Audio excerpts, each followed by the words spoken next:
नमस्कार, good evening. एक बार आप सभी का फिर से मेरे YouTube channel self development with हंसी जोशी में वार्म वेलकम है। मैं आप सभी से सॉरी बोलना चाहूँगी। 5-6 दिन मैं थोड़ा अपने कामों में व्यस्त रही और मैं वीडियो अपलोड नहीं कर पाई। आज 25 जनवरी है और आज मतदाता दिवस है। तो यह दिवस हम सभी राष्ट्रीय सेवा योजना से जुड़े व्यक्तियों के लिए बहुत ही महत्वपूर्ण है, क्योंकि मतदान जागरूकता हमारे विषय हमारा जो नेशनल सर्विस स्कीम जो राष्ट्रीय सेवा योजना है उसके पाठ्यक्रम का एक अंग है। ठीक है, तो आज हम इसी विषय पर चर्चा करेंगे और यहां से मतदान जागरूकता से 5 नंबर के प्रश्न एग्जाम में भी पूछे जाते हैं। जो एनएसएस का बीसी एग्जाम होता है उसमें यहाँ से 5 नंबर के प्रश्न पूछे जाते हैं। तो इसीलिए आज मैंने इस टॉपिक को चूज किया है, मतदान जागरूकता। ठीक है, तो बच्चों, मतदान जागरूकता इस टॉपिक के अंदर हमें किन किन बातों को सीखना है बहुत डिटेल में नहीं बताऊंगी, बहुत शॉर्ट में बताऊंगी ताकि आपको बहुत अच्छे से इस टॉपिक मतलब यहां से आप 5 अंक प्राप्त कर ले। तो मैं बहुत शॉर्ट में आपको बताऊंगी। तो देखिए बच्चे, मतदान जागरूकता के अंदर जो सबसे पहली बात आती है वही मैंने अभी आपको बताया कि मतदाता दिवस। ठीक है, तो ये मतदाता दिवस हम कब मनाते हैं? ये मतदाता दिवस हम मनाते हैं हर वर्ष 25 जनवरी को। ठीक है,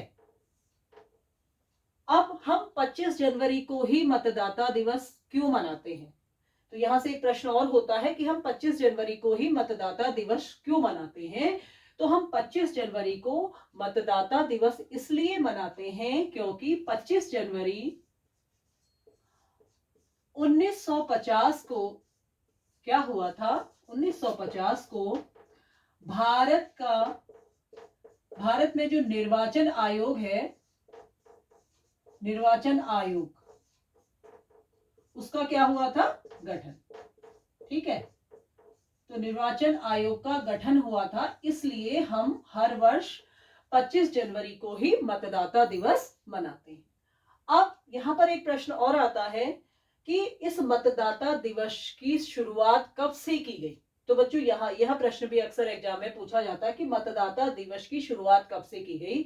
तो बच्चों, मतदाता दिवस की जो शुरुआत की गई थी वह की गई थी वर्ष 2011 से। ठीक है, वर्ष 2011 से मतदाता दिवस को शुरू किया गया। तो ये 3 प्रश्न यहां पर बनते हैं। अब देखिए, यहां पर एक चीज और आती है, शायद कुछ, वैसे तो आप लोगों को ये जानकारी होगी कि निर्वाचन आयोग क्या है। तो निर्वाचन आयोग के बारे में भी मैं थोड़ा सा आपको जानकारी दे दूं। देखिए, निर्वाचन आयोग क्या है? निर्वाचन आयोग एक आयोग है जो क्या करता है, भारतवर्ष में हर स्तर के जो चुनाव होते हैं, ठीक है, चाहे वह ग्राम स्तर के हों, चाहे वह राज्य स्तर के हों, चाहे राष्ट्र स्तर के हों, तो उनको उसमें स्वतंत्र एवं निष्पक्ष रूप से चुनाव करने की जो जिम्मेदारी होती है वह किसकी होती है? निर्वाचन आयोग की। ठीक है, तो ये बात आप यहां से याद रखेंगे कि निर्वाचन आयोग का जो मुख्य कार्य है वह क्या है? स्वतंत्र एवं निष्पक्ष चुनावों को भारतवर्ष में संपन्न कराना। ठीक है, अब हम आगे बढ़ते हैं। देखिए, यहां तक हमको आ गया है। अब है कि चुनाव आयोग जो है, अब हम चुनाव आयोग में आ जाएंगे। ठीक है, निर्वाचन आयोग में आ जाएंगे। निर्वाचन आयोग और चुनाव आयोग ये एक ही बात है। देखिए, निर्वाचन आयोग जो होता है यह क्या है? देखिए, इसमें जो मुख्य पद होता है, ठीक है, निर्वाचन आयोग के अंतर्गत जो मुख्य पद होता है वह होता है मुख्य निर्वाचन आयुक्त का। मुख्य पद क्या है? मुख्य निर्वाचन आयुक्त। ठीक है, तो ये भी आप नोट कर लीजिए, मुख्य निर्वाचन आयुक्त। फिर देखिए, अब प्रश्न बनता है कि जो ये मुख्य निर्वाचन आयुक्त हैं इनकी नियुक्ति किसके द्वारा की जाती है? ठीक है ना, तो जो ये मुख्य निर्वाचन आयुक्त हैं इनकी जो नियुक्ति की जाती है वह की जाती है राष्ट्रपति के द्वारा। नियुक्ति किसके द्वारा की जाती है? राष्ट्रपति के द्वारा। ठीक है, ये भी आप याद रखेंगे। अब देखिए, यहां पर एक एक प्रश्न और आपसे कभी कभी पूछा जाता है कि जो निर्वाचन आयोग है संविधान के अंतर्गत, जो चुनाव आयोग से जुड़ी हुए जो उपबंध है वह कहां पर है संविधान में।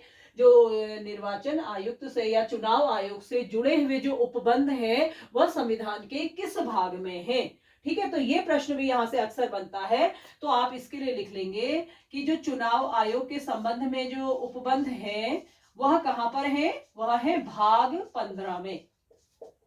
ठीक है, भाग कौन सा है संविधान का, 15, ये लिख लीजिए। और अनुच्छेद क्या है, अनुच्छेद है 324 से 329 तक। ठीक है बच्चों, तो यहां तक आपको इस बात को याद रखना है और यहीं से जो है अक्सर प्रश्न पूछे जाते हैं। तो चलिए अब हम आगे बढ़ेंगे। इससे आगे अब हमें और मतदान जागरूकता पर और हमें क्या क्या आना चाहिए, तो उसके बारे में मैं आपको बताऊंगी।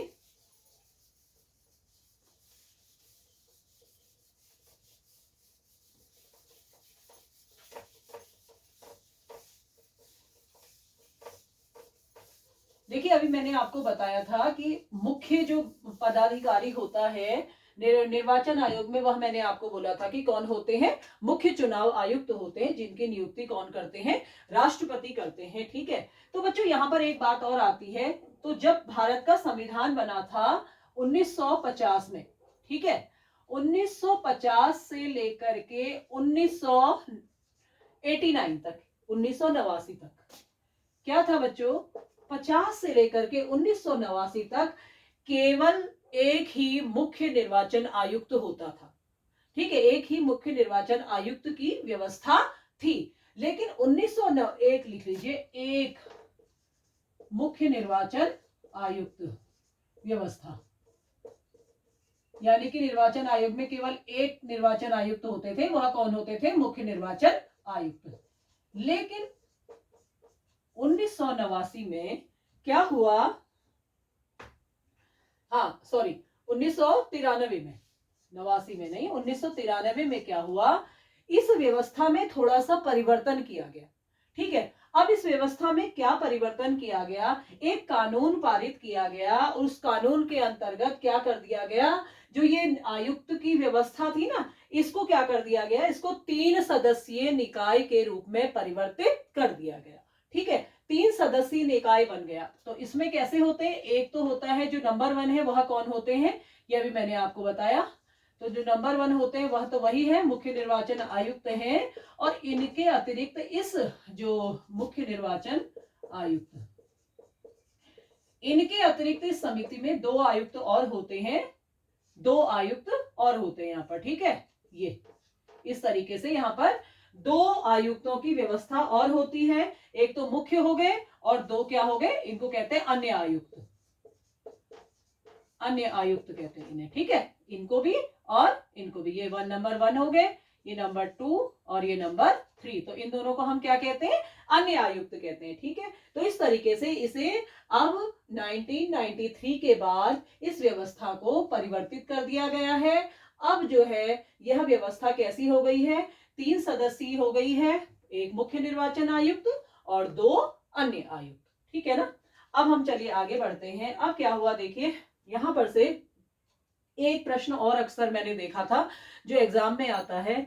देखिए, जब भारत का संविधान बना था 1950 में, तब क्या हुआ था, जो मतदान के लिए जो आयु सीमा रखी गई थी, तो उस वक्त मतदान की आयु सीमा थी 21 वर्ष। ठीक है ना, तो उस समय मतदान की आयु सीमा 21 वर्ष रखी गई थी। लेकिन क्या हुआ, 1988 में, 1988 में क्या हुआ, संविधान में 62वां संवैधानिक संशोधन किया गया। ठीक है, कब किया गया, 1988 में 62वां संवैधानिक संशोधन।